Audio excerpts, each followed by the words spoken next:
Welcome to another episode of Green Squad Chats. Today we're going to talk about showing up. Do you have a bias for action? How big is your bias for action?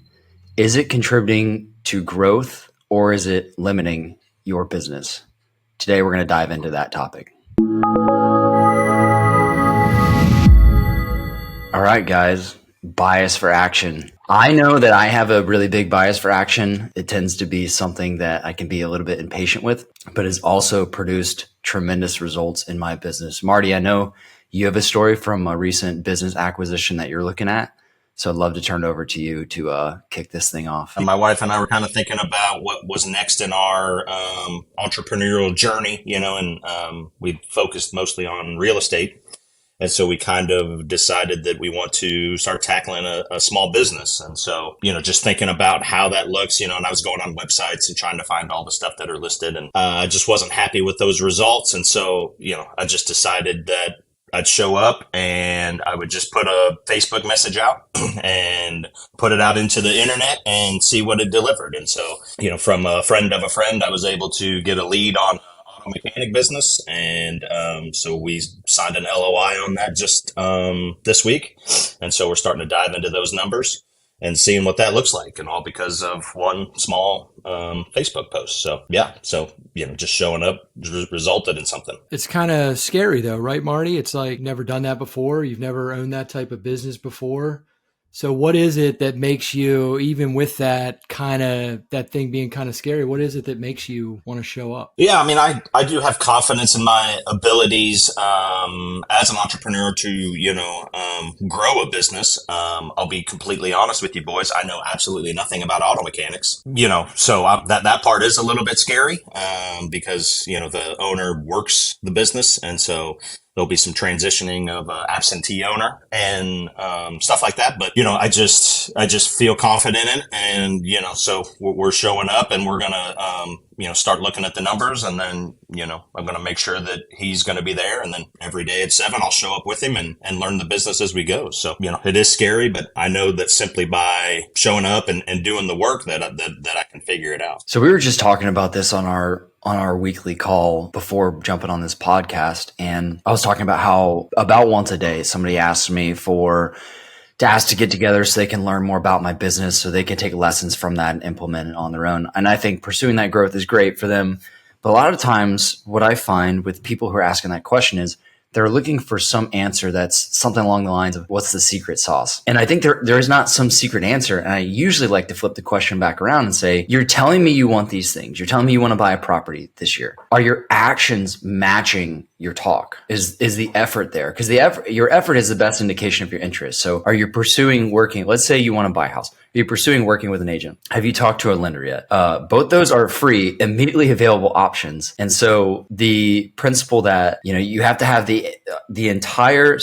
principle that you have to have the entire solution already mapped out before you even start trying, I think is going to delay the result that you otherwise could get by taking the most important next step today, which is usually readily available. I was talking to somebody about their, it was like at the first of the year, and they were like, my New Year's resolution is to this. And they were doing all this research about diets and workouts and all of this stuff. And they were just kind of getting overwhelmed by it. And I said, and they were asking me like, how are you in shape? What do you do? And I said, I simply go to the gym every day. I don't have any preconceived stuff of what I'm going to do. I walk into the gym every day, and some days I don't feel good, so I'll just walk at an incline. Some days I feel awesome and I run 5 miles. Some days I lift weights. Some days I do that. And so just simply by going to the gym every day is how I maintain getting in shape. Nothing else. I love it. Small, consistent actions.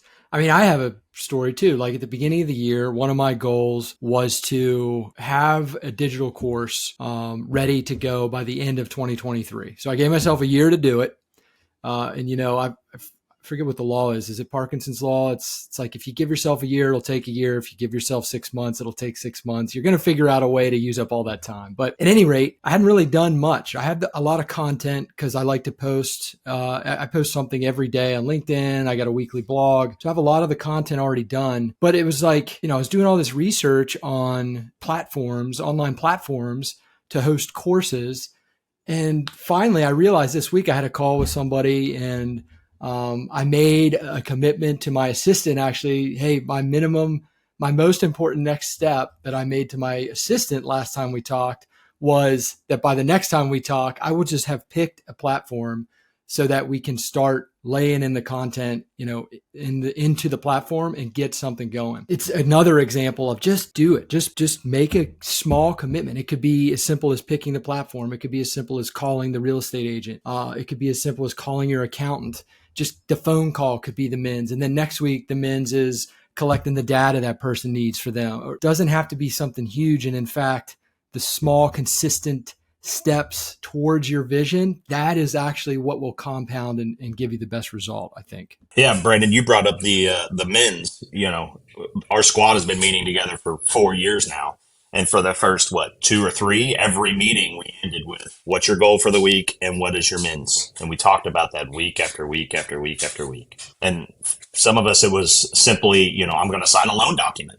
That was our men's. It would be just small steps, just minute stuff, but we would make sure that we put it out there to you guys so that way you guys could hold us accountable for it next week. And then that way we could kind of instill that we were making these small steps to accomplishing our goal. Yeah, let me clarify something for our listeners really quick. So MINS stands for most important next step, and it doesn't have to be the full solution all the time. It doesn't have to be go land on the moon today. It might be wake up a minute earlier. I think that's literally been one of my mins during 1 week in the past in Green Squad. I was like, I've been sleeping in too much. I'm not getting as much done. Like, let me do a mins. I want to wake up just one day this week at 5 a.m. And I did. And I proclaimed that publicly, and you guys checked in on me for accountability, and we got it done. And just that little step, there's something with the law of attraction here. I don't know if I could explain it well, especially not publicly on a podcast, but there's something that happens with your energy when you get in alignment with a goal that is going to manifest the end product actually happening way more than if you don't start thinking about that and putting that out into the universe, especially with your colleagues. I know for me, take the Elite Investor, for example. Let me talk about this event really quick. So this is an event that I started in my living room 2 years ago with 3 people. And I created the event as a result of a need in the marketplace, because people were saying, hey, I wish I had this investing knowledge or somewhere to get it locally, but I don't know where to turn. I said, well, why don't we just create that? Because I learned all these lessons, some of them the hard way. So why don't we just create that? First time, 3 people came. We did it in my living room. And the next time, a few more people came. I said, well, we can't do it in the living room anymore. So we started using my broker's office. And then 15 people came. We outgrew that. And then we did it at a restaurant, and we outgrew that. And people kept coming back. And so I just would always say, well, what do we need to do next to bring more value to people, ideally for free, so that they can lean in and learn more about real estate investing? Because that's going to come full circle. And people will help bring you value when you help them. That's a real thing. And so now, last week it was standing room only. People had nowhere to sit because we are bringing, and it's not me, right? It's so many people that are leaning in, helping to contribute to this thing. But that was the product of bias for action and always trying to take that next step, as well as just providing people value. People love that. And it's going to come full circle. Yeah. Started small, and then you consistently just kind of added and just kept doing it, right? You just kept showing up. Like Marty says, you just kept doing it. And now who knows what that's going to look like, right? Who knows what that might turn into by just continuing to show up. By the way, MINS, we didn't make that up, as cool as it is. That's from the 4 Disciplines of Execution, which is a book that we all read. Well, I don't know if everybody read all of it, but we definitely took the main things from it, including the idea of MINS, and incorporated that into how we were doing our meetings when we first started out. Which, speaking about bias to action, as it pertains to books, this is a good time to plug. When you're reading, if you want to actually improve your life with the books you're reading, you do have to take some action, right? Reading's the first step, but it's just knowledge sitting in your brain until you do something to apply some of the principles to your life somehow with some type of action. And it just feeds right into what we're talking about here. It's actually taking those small steps. And the question I asked Marty, I asked you about, you don't know anything about the type of business that you're potentially going to buy. And that could be scary to some people. And you eloquently described how, you're very confident in your abilities, but it is, some of this stuff is scary, but it's the idea of embracing failure and being okay with that and understanding you're going to fail. And if you never challenge yourself and you never fail, then are you growing? Are you getting any better? Are you moving in the right direction? Right. It's dumb for me to think that I can step in and do the exact same job that the guy who has ran the business for 20 years and who turned the wrenches for 20 years, that I'm going to be able to do what he does is laughable, right? So I go in there knowing that. But I also go in there knowing that I'm okay with showing up. I'm okay with asking questions. I'm okay with just making small steps each day, being a little bit better and a little bit better and a little bit better. And then, in 20 years, after I've done all the things that, that he has done, plus bringing in all my expertise and traits, that I can make that business even better 20 years from now than he's grown. And so, it's just being, there comes a time when you got to shove it all in the middle, right? And I think that's what differentiates successful people from not successful people is, shoving it all in and being okay with sometimes you win and sometimes you lose. I think here's something too, as adults, and most people are starting a business as an adult, right? We're not still in our formative years of childhood. Adults don't like the feeling of looking dumb. And there's a component of being willing to look straight up silly because you don't even know the questions to ask. I've failed a lot, and it's the failures that have helped me succeed. It's easy to maybe look at what I'm doing on paper and say, wow, this guy's really hitting all the successes. You're not seeing all the failures, but it's the experience in the failures and the failures we continue to see and the growth that we're having from that and the willingness in some capacity to look silly by asking questions that we need to know the answers so we can take the next step of our business. I see a lot of people not take action because they're unwilling to look silly. Be willing to look silly. Yeah, you talked about that today with an investment that you made, right? You said, I feel silly that I made that.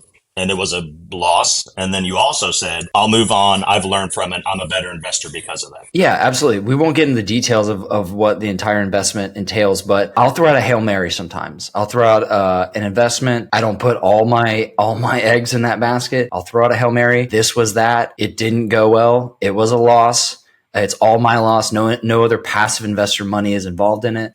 It in no way would affect my life. I'm grateful for that. Two things here. I'm going to learn from that experience. I'm going to take what I did wrong and take the analysis that I overlooked in the opportunity, and I'm going to be better for it in the future. Second thing, that fire that it lit for me is going to help me have the drive and tenacity to make 4 times what I lost. And I have no doubt. There's not even a question in my mind that there's no doubt that that's the case. It's already on the way. So that's how I feel about it. I think we also need to sort of talk about if you take consistent action and you're showing up, there is a luck factor, right? There is a right place at the right time factor that also comes into play when we talk about just showing up. One of the best real estate deals I ever made was at a tax lien auction where I was simply there because I just wanted to see how it went. And I ended up buying a house for $90 that I sold for $20,000. Right. And it was simply, I just showed up. I can't attribute it to anything else. It was, I showed up and I was looking around and I was like, am I the only dummy that's going to do this? And I was willing to put it out there for $90 and see what happens. So there is a luck factor also with showing up and just being consistent and being at the right place at the right time. You meet the right person on an off meeting of a elite investor group, or putting a Facebook message up. There is luck involved in that. But the thing about luck is, as you continue to show up, then there's a greater chance that something lucky is going to happen to you. Yeah, luck and timing are great, but I'm so fanatical about this. Like persistence and drive and getting through those times where it's tough are going to take you so much farther than luck and timing. Somebody said something. I'm going to pivot really quick. Somebody said something the other week, and it was during an event, and so I couldn't stand up and cheer, but I really felt it to my core, and it was better done than perfect. And I feel like we all have a military background. We are high achievers. We are high achievers in the military. We are high achievers in our business. And so a lot of times we're striving for that perfection. What's the 100% answer? And sometimes that's not the case. Sometimes it just needs to be done. It doesn't need to be done perfectly. But if you can get that step done and move on to the next thing and it's in the rear view so you can keep moving forward, that is the secret sauce. What is the secret sauce? Keep going. That is the secret sauce. There's not some special answer to all this stuff. Just keep going. Exactly. It's not some special skill. It's not, I just need to learn the best structure for my business entity. I've got to get that all set up perfectly before I start doing anything. No, it's just doing it. Just do it. Take the small step to do it. And hey, it took me a long time to learn that. It really did. I grew up typical education where it was all about getting good grades. In fact, I think as a kid, I was even paid to get A's. You know what I mean? Like my report card, I came home with my report card, and if I had 6 A's, I got $6 or something like that.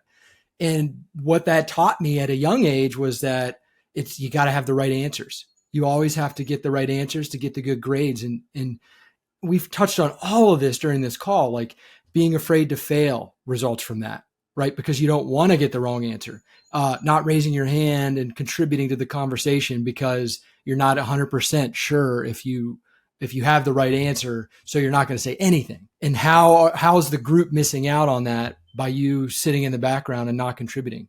So fast forward, it's taken a lot of introspection, a lot of self-work, a lot of personal growth to get to this point where it's like, no, listen, I just need to take action. I don't need 100% of the answers, and everything's going to be fine. Worst case scenario, this fails. What's going to happen to me? And it usually 9 times out of 10, it's not anywhere near as bad as you think it's going to be.